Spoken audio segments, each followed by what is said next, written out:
कल एक दुखद हादसा पूरे भारत को झकझोर कर रख दिया और उस हादसे में हमने देश के वीर सपूत को खोया। हालांकि उनके साथ उनकी धर्मपत्नी भी थी और उनके साथ उनके साथी भी वहां पर मौजूद थे। हालांकि उस हेलीकॉप्टर में वो भी वहां पर मौजूद थे, मगर कल शाम इस तरह की खबर आई कि हमने सीडीएस, भारत के पहले सीडीएस विपिन रावत की अगर हम बात करते हैं तो देश के वीर सपूत, हालांकि जम्मू कश्मीर की बात करें तो जम्मू कश्मीर के साथ भी उनका काफी समय तक नाता रहा है, उसी सब पर चर्चा करेंगे। और इस समय पूरे भारत के अंदर कहीं ना कहीं भावनाई श्रद्धांजलि जो है उन्हें अर्पित की जा रही है। आपने देखा होगा कि पूरा भारत इस समय अपनी नम आंखों से उन्हें श्रद्धांजलि दे रहा है और इस समय कहीं ना कहीं पूरा भारत इस सोच में है और इस चिंता में है कि हालांकि क्या पूरा कारण रहा और क्या वजह आन पड़ गई कि अगर ऐसा हादसा हो गया तो क्या इसके पीछे वजह रही है। उसी सब पर चर्चा करेंगे। हमारे साथ इस समय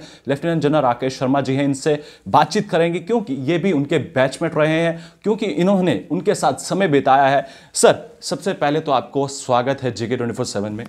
शुक्रिया सर। कितनी बड़ी क्षति है देश के लिए, क्योंकि आने वाला समय ये याद करेगा कि सीडीएस, भारत के पहले सीडीएस विपिन रावत की अगर हम बात करते हैं तो उन्होंने क्या क्या कारनामे किए हैं और क्या क्या उनकी गाथाएं हैं और क्या पूरे भारत के लिए वो कर गए हैं और कितनी बड़ी क्षति है भारत के लिए।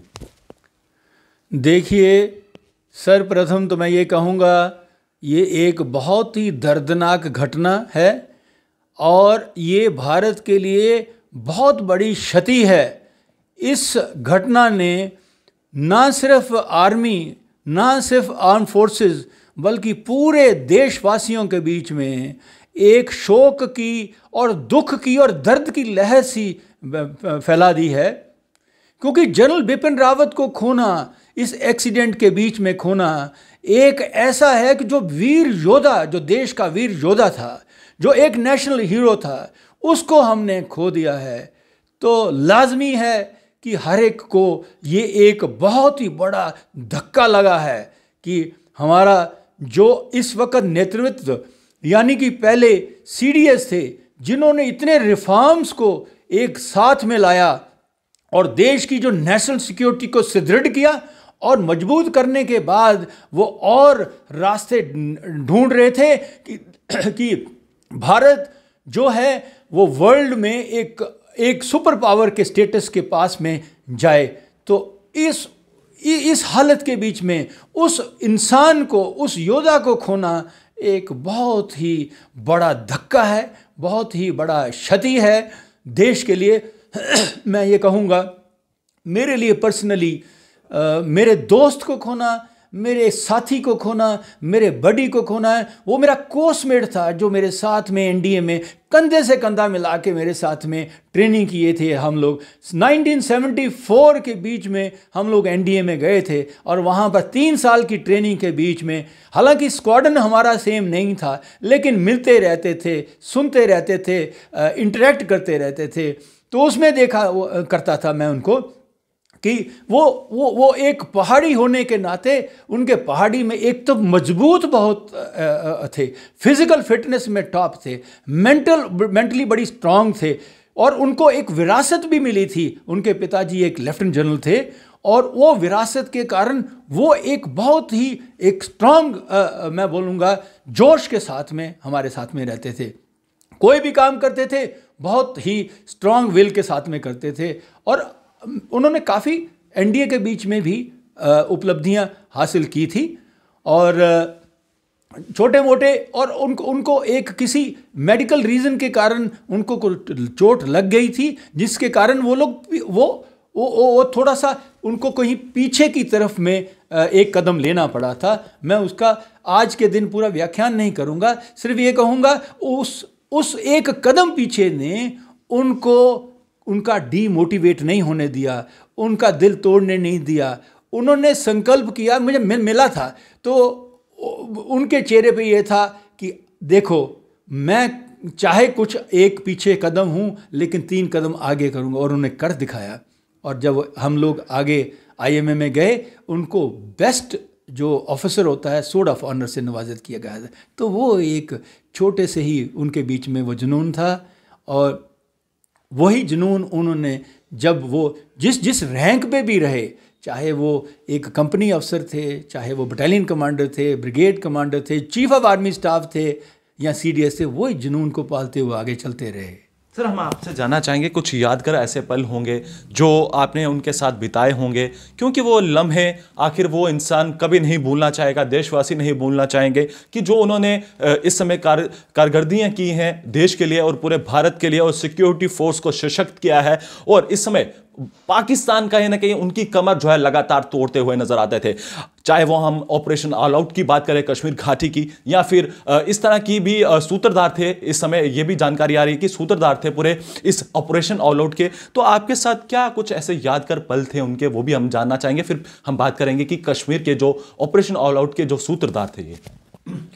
हाँ, यस, आपने ठीक कहा कि मैं उनके साथ में कई जगह में रहा हूँ। मुझे जब मैं मेजर जनरल था और वो आर्मी हेडक्वार्टर में था और वो बारामूला में जो डिवीज़न कमांडर थे, तो उस टाइम पे हमारी मुलाकात हुई थी, क्योंकि मैंने वहाँ पर होम एंड हर्थ जो हमारे जो कश्मीर वैली के उनको रेज़ किया था, तो मैं उनसे मिला था। तो उस टाइम पे मैंने उनके बीच में ये जुनून देखा था, क्योंकि उस टाइम पे ऑपरेशन ऑल आउट शुरू नहीं हुआ था, लेकिन उन्होंने अपने इलाके के बीच में जो तरीके चलाए थे इंसर्जेंसी को कंट्रोल करने के लिए और काउंटर करने के लिए, वो बहुत काबिल तारीफ़ थे। और मेरे से उनसे बाद में वो डिस्कस हुआ था, और उनका वो एक्सपीरियंस लेके वो जब वो चीफ बने थे तो उन्होंने ऑल आउट ऑपरेशन लॉन्च किया ताकि मिलिटेंसी को वो ख़त्म कर सकें। और मुझे याद है वो जब चीफ थे, हम मिले थे, तो उन्होंने बोला था कि ये जो ऑपरेशंस होने चाहिए ये जॉइंट अप्रोच होनी चाहिए, जॉइंट ऑपरेशंस होने चाहिए और जॉइंट ही क्रेडिट होना चाहिए। ये नहीं है कि सिर्फ आर्मी ने के कारण ही ये ऑल आउट ऑपरेशन ख़त्म हो रहे हैं, लेकिन ये हम सब के मिली जुली जो J&K पुलिस है, SOGs हैं, पैरामिलिट्री फोर्सेस हैं, इन सभी को मिलकर हम लोगों ने जॉइंट एक किया है, तभी वो ऑल आउट तरीके से हमने मिलिटेंसी का सर कुचल के रखा था।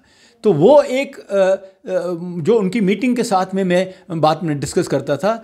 और साथ में जब दिल्ली में हम लोग थे तो उनसे अक्सर ये चीज़ बात होती रहती थी, क्योंकि डिस्कशनें होती थी हमारी। तो एक डिस्कशन के बीच में कि पाकिस्तान जब भी कोई ऐसी हरकत करता है तो वह हमें क्या रिस्पांस देना चाहिए। तो उनका लोग सब बोलते थे कि हमें तैयारी रखनी चाहिए, ऑप्शंस बना के रखने चाहिए। और उनका कहना होता था कि ऑप्शंस चाहे बना के रखो, ये ना हो कि ऑप्शन ही बनाते रह जाओ और वो हमेशा ऐसी हरकत करता जाए। हमें एक स्ट्रॉन्ग रिएक्शन भी करनी है और पाकिस्तान का मुंह तोड़ जवाब देना है। सर, वो हमने स्ट्रॉन्ग ऑपरेशन भी देखा है कि वो एक सर्जिकल स्ट्राइक जो है कहना कि उसके भी सूत्रधार माने जाते हैं विपिन रावत जी की। अगर हम बात करते हैं तो पाकिस्तान को उनके घर में घुसकर जो है एक मुक्की दिखाई और वहां पर जो है एक हासिल कर जो है अपने वीर जवान जो है वो वापिस भी लौटे। कितनी बड़ी वो एक हमारे लिए, देश के लिए एक गौरव की बात थी।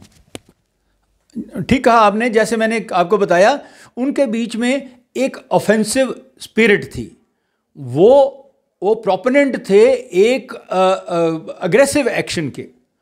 उन्होंने जो सर्जिकल स्ट्राइक का जो था वो पहले से ही दिमाग में रखा हुआ था।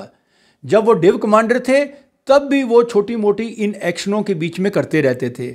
लेकिन जब वो कोर कमांडर थे, नागालैंड में थे, जब हमारे ऊपर में एम्बुश हुआ, हमारे 8 आदमी मारे गए थे मिलिटेंट्स के कारण, शहीद हुए थे, तो उन्होंने उस टाइम पे गवर्नमेंट को रिकमेंड किया, आर्मी में रिकमेंड किया था, गवर्नमेंट को रिकमेंड किया था वेरी स्ट्रांगली कि हमको म्यांमार में जाकर सर्जिकल स्ट्राइक करनी चाहिए, क्योंकि वो लोग वहाँ जाकर छिप गए हुए हैं। तब तक तो ऐसा कभी होता नहीं था।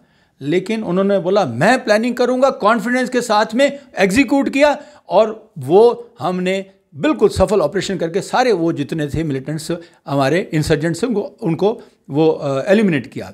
वही माइंड लेके, मानसिकता लेके, वही एक वजूद लेके वो जब चीफ बने, तो चीफ तब उड़ी हुआ था, तब सॉरी उस टाइम पे वाइस चीफ थे, तो वाइस चीफ के टाइम पे भी उन्होंने चीफ जनरल सुहाग थे, तो उस टाइम पे जब ये डिस्कशन हो रही थी उसके बीच में उनको वही माइंड लेके आए थे। तो उन्होंने कहा था, उन्होंने रिकमेंड किया हमें स्ट्रॉन्ग एक्शन करनी चाहिए, प्लानिंग कोऑर्डिनेशन हुई और हमने बहुत अच्छी दूसरी सर्जिकल स्ट्राइक पाकिस्तान को मुंह तोड़ जा करके किया, और बालाकोट भी उन्हीं के टाइम पे जाके हमने पाकिस्तान के अंदर जाके उनके ही गढ़ में जाके उनको मारा। तो मैं ये महत्वपूर्ण सवाल है कि हमने ये सुना है कि कश्मीर के अंदर जब वो आते थे तो कोई भी हथियार उनके साथ नहीं होता था और आम जनता के बीच में जाके जो है वो उनके साथ घुल मिल कर रहते थे और वहां की जनता उन्हें प्यार भी करती थी। और ये भी कहते हैं कि आम जनता उनके फोन नंबर्स खुद लेती थी और उनसे फोन पे भी बातचीत करती थी। वो उनके खुद एक घर परिवार जैसा माहौल रहता था उन कश्मीर घाटी के अंदर वो जब मिलते थे।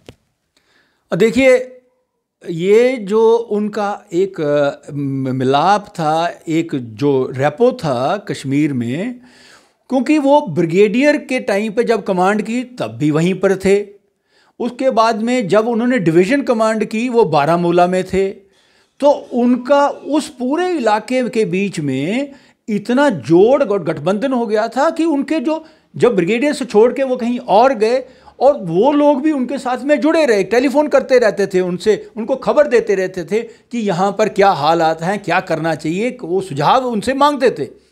और उसके बाद में जब वो डिव कमांडर बन के आए तो उस टाइम पे भी वही जो पुराने लोग जुड़े रहे, उन्होंने नए लोगों को भी साथ में अपने जुड़ाया ताकि देशभक्ति की लहर उनके बीच में भी की जाए। और ये सब ऐसा था कि क्योंकि लोग उनको प्यार करते थे, वो हमेशा एक पीपल फ्रेंडली अप्रोच चलाते थे। वो इसमें बिलीव नहीं करते थे कि हमको क्या बोलते हैं कोलेटरल डैमेज करना है। वो चीज़ को सब बचा के हर एक की सुनते थे, प्यार करते थे। तो इसीलिए जब भी वो कहीं जाते थे तो लोग उनको अपने आप ही प्रोटेक्ट करते थे, जो उनके साथी रह चुके हुए थे। जिस इलाके में भी जाते थे तो उनको कोई ज़रूरत नहीं पड़ती थी, क्योंकि उनके इन्फॉर्मर भी बने हुए थे, पहले से इन्फॉर्मर, कुछ होना होता था पहले भी उनको बता देते थे। तो ये एक उनकी बहुत बड़ा प्लस पॉइंट था। एक आखिरी सवाल रहेगा, देश के लिए कितनी बड़ी एक क्षति है, और इसके साथ साथ मैं ये जानना चाहूंगा कि ये भी जिक्र किया जा रहा है कि ब्लैक बॉक्स का जिक्र ये किया जा रहा है, इंतजार किया जा रहा है कि क्या कुछ उसमें निकल कर सामने नजर आएगा।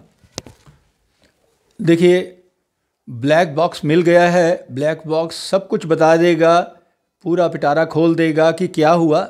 लेकिन आज मेरे लिए ये कहना ठीक नहीं होगा। आज हम उनको श्रद्धांजलि दे रहे हैं, हम उनको ट्रिब्यूट दे रहे हैं, हम उनकी वो चीज़ों को याद कर रहे हैं जो उन्होंने देश के लिए दी हैं। लेकिन मैं ये कहूँगा कि कुछ भी होता है तो ये एक्सीडेंट ही तो होता है, क्योंकि जब ऐसे लोग जो हमारे चीफ ऑफ आर्मी स्टाफ या VIPs या VVIPs CDS जैसे लोग चलते हैं तो उनको बेस्ट इक्विपमेंट दिया जाता है, best aircraft, best pilot, best routing, best support, best checkup, best sanitisation, सब कुछ होता है। उसके बावजूद का कोई ऐसा चीज़ होती है तो फिर वो जो बोलते हैं ना, एक भगवान का कुछ ऐसा टाइमिंग का होगा, मैकेनिकल हो सकता है। हालांकि Mi-17 बहुत ही आले दर्जे का एयरक्राफ्ट, बहुत डिपेंडेबल है। 99.99999% उसमें कभी भी वो नहीं होता, लेकिन 100% तो नहीं मैंने कहा अभी तक। और वेदर का होता है, वेदर की मैपिंग होती है सारी की सारी, लेकिन लास्ट में एक लोकल टर्बुलेंस क्या हो जाती है उसका भी मैं कुछ नहीं कह सकता। तो इसलिए मेरा पहले से कहना कि ये इस कारण से हुआ कि, और बहुत से लोग तो ये भी बोल रहे हैं कि शायद ये कुछ ऐसा भी है कि कोई साजिश के हिसाब से। ना, मुझे नहीं लगता कि ऐसी कोई साजिश का ऐसा है। और कई लोग जोड़ना चाहते हैं, क्योंकि मेरे ख्याल में साजिश हो भी तो साजिश हमारी आर्म फोर्सेस इतने सशक्त हैं, वो होने नहीं देते, क्योंकि हमारी चेकिंग ही इतनी होती है, इतना फुल प्रूफ सिस्टम है, साजिशों का इसमें कोई वो नहीं है। वे नजर आते थे देश के पहले CDS विपिन रावत जी की अगर हम बात करते हैं तो आज वो इस दुनिया में नहीं है। हमने पूरे भारत के वीर सपूत को खोया है और दुख भी है और इसके साथ साथ आपको बताते चले कि कहीं ना कहीं पूरा भारत इस समय भावनीय श्रद्धांजलि आज अर्पित करता हुआ नजर आ रहा है। हालांकि अगर कोई इसमें मुलव्विस होगा भी तो उस पर कड़ी से कड़ी कार्रवाई भी होती हुई नजर जरूर आएगी। हालांकि इस तरह की राकेश जी का यही कहना था कि ऐसा कुछ भी नहीं हो सकता, पूरी चेकिंग होती है, हर एक चीज देखी जाती है, उसी के बाद जो है हरी झंडी जो है दी जाती है। तो हम और हमारी टीम आज पूरे अगर हम बात करते हैं इस हादसे में हमने जितने भी साथियों को खोया है तो एक भावनीय श्रद्धांजलि हमारी JK24/7 की टीम की तरफ से भी अर्पित करते हैं। तब तक के लिए आप बने रहें JK24/7 के लिए। कैमरा पर्सन दीपक कुमार के साथ धन्यवाद।